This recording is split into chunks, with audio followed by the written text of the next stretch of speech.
இந்த ரெசிபி வந்து சின்ன பிள்ளையில இருந்து பெரியாக்க வரைக்கும் இந்த டொபி வந்து எல்லாருக்கும் விருப்பம். இது வந்து கோகனட் மில்க்ல வந்து செய்யறது. நீங்க கோகனட் மில்க் இல்லாட்டி நீங்க பசுப்பால்லையும் செய்யலாம். ரெண்டுலையும் கூடுதலா செய்வினோம். ஸோ இது எப்படி செய்யறேன்னு சொல்லி நாங்க இந்த வீடியோல வந்து உங்களுக்கு காட்டி தரப்போறேன். ஸோ அதுக்கு முன்னாடி என்ன யூடியூப் சேனலை இதுவரைக்கும் சப்ஸ்கிரைப் பண்ணாதவர்கள் பண்ணிக்கொள்ளுங்க. பக்கத்துல இருக்க பெல் பட்டனை கிளிக் பண்ணி வைக்க. நான் என்னோன்னு சொல்லணும்னு நினைச்சேன்னா, ஸோ இந்த யூடியூப் சேனல்ல 70% ஆட்கள் வந்து சப்ஸ்கிரைப் பண்ணாம பாக்குறீங்க. ஸோ ப்ளீஸ் சப்ஸ்கிரைப் பண்ணி எனக்கு சப்போர்ட் பண்ணுங்க. ஸோ நீங்க சப்ஸ்கிரைப் பண்றதால வந்து எனக்கு நிறைய பப்ளிக்கு போகும். ஸோ நிறைய பேருக்கு இந்த சேனல் தெரியாம இருக்கலாம். ஸோ நீங்க சப்ஸ்கிரைப் பண்ணதால ஸோ நிறைய பேருக்கு அது போகலாம். அடுத்து வந்து ஸோ எனக்கும் ஒரு மோட்டிவேஷனா இருக்கும். ப்ளீஸ் சப்ஸ்கிரைப் பண்ணிட்டு நீங்க இந்த வீடியோஸ் வந்து கண்டினியூ பண்ணுங்க. இப்போ நாங்க எப்படி செய்யலாம்னு சொல்லி ரெசிபிக்குள்ள போகலாம். இந்த மில்க் டொவைக்கு நமக்கு 2 பொருட்கள்லாம் தேவை. ஃபர்ஸ்ட் நான் வந்து தேங்காய் பால் வந்து 1 லிட்டர் எடுத்திருக்கிறேன். அதே மாதிரி சுகர் வந்து 200 கிராம் எடுத்திருக்கேன். இவ்வளவுதான் நமக்கு தேவையான பொருட்கள். இப்போ நாங்க இதை எப்படி செய்யலாம்னு சொல்லி ஸோ நாங்க ஃபர்ஸ்ட் ஸ்டெப்பா வந்து சுகரை வந்து கராமல் ஆக்கிடலாம். ஸோ ஃபுல்லாக நான் சுகர் எல்லாம் வந்து போட்டுட்டேன். ஸோ இது வந்து நல்லா ப்ரௌனி ஆகிற வரைக்கும் வெயிட் பண்ணலாம்.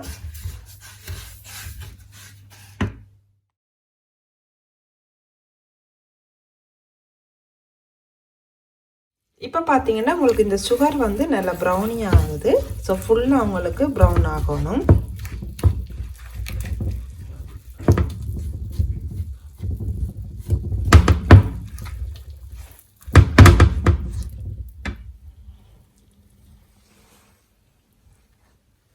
இப்போ நாங்கள் எங்களோட கோகனட் மில்கை வந்து சேர்த்துடலாம்.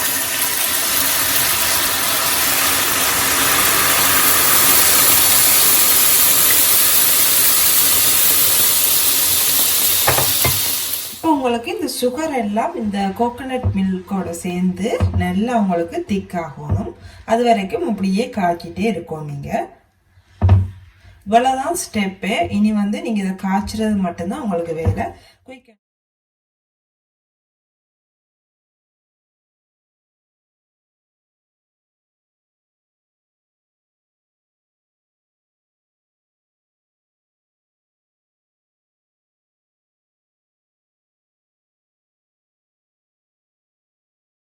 இப்போ பார்த்தீங்கன்னா ஃபைனல் ஸ்டேஜுக்கு வந்துட்டு நாங்கள் என்ன செய்யணுமெண்டோ இன்னொரு தட்டில் வந்து நல்லா எண்ணெய் பூசி வச்சுக்கொள்ளுங்க.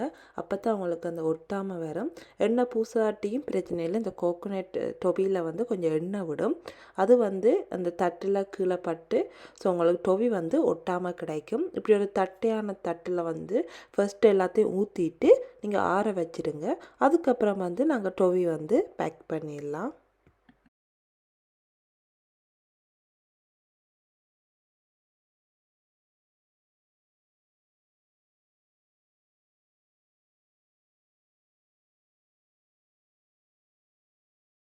இப்போ பார்த்தீங்கன்னா நான் சூடாக ஊற்றி வச்சு நல்லா இலகிட்டு இனி நாங்கள் டிஷ்யூ பேப்பரில் வந்து இதை சுற்றி எடுத்துடலாம். இப்படி டிஷ்யூ பேப்பரை வந்து இப்படி கட் பண்ணி எடுத்து வச்சுக்கொள்ளுங்க. ஸோ ஒவ்வொரு டொவீர சைஸுக்கு நாங்கள் நல்லா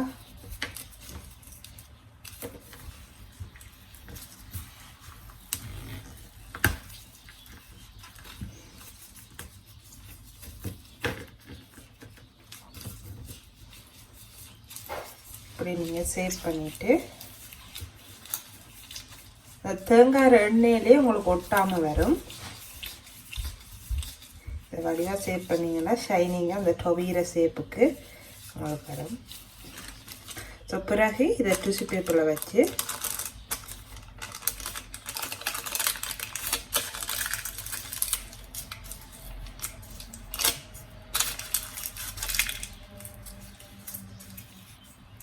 இப்படி சுற்றினீங்கன்னா உங்களுக்கு டொபி வந்து ரெடி ஆயிடும்.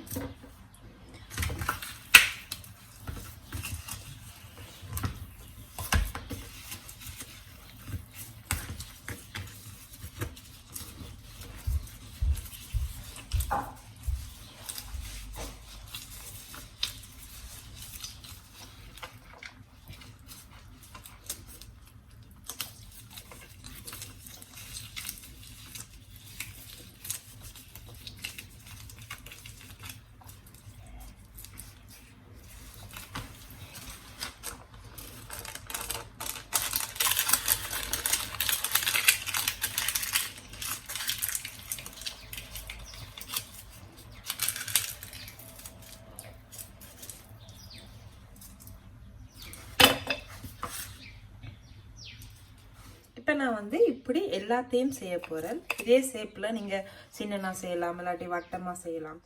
ஃபைனலாக எங்களோட கோகனட் மில்க் டோய் வந்து ரெடி ஆகிட்டு நான் ட்விஸ்ட் பேப்பர்லேயும் சுற்றி கடையில் இருக்கிற மாதிரியே ரெடி பண்ணிட்டேன். ஸோ உங்களுக்கு பார்த்தாலே தெரியும்.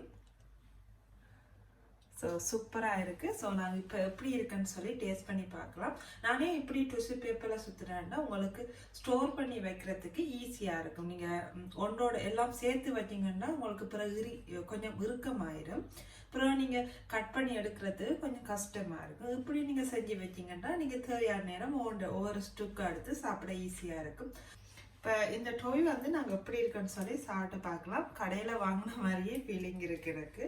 ஸோ இது வந்து முதல் நாங்கள் சின்ன பிள்ளையா இருக்கும் போதெல்லாம் இது சரியான ஃபேமஸான டோவி. அந்த கோகனட் ஆயில் வந்து நல்லா இருக்கிறால நல்லா ஷைனிங்காக உங்களுக்கு இருக்கு. இதை நாங்கள் இப்போ எப்படி இருக்குன்னு சாப்பிட்டு பார்த்துடலாம்.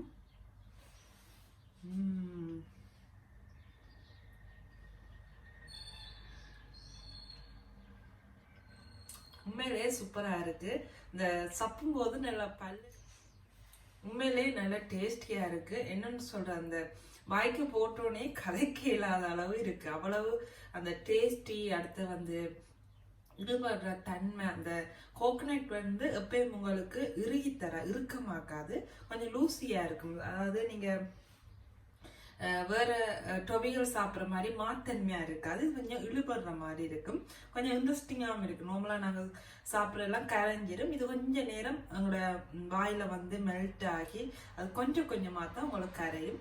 நல்ல டேஸ்டியாக இருக்குது. நீங்கள் செஞ்சு பார்த்தா தான் அந்த ஃப்ளேவர் அந்த எப்படி இருக்குன்னு சொல்லி நீங்கள் ஃபீல் பண்ணலாம். எல்லாரும் வீட்டில் ட்ரை பண்ணி பாருங்கள். இதே மாதிரி இன்னொரு இன்ட்ரெஸ்டிங்கான கன்செப்டோட இல்லாட்டி ரெசிபியோட உங்களை சந்திக்கிறேன். அது வரைக்கும் பாய்.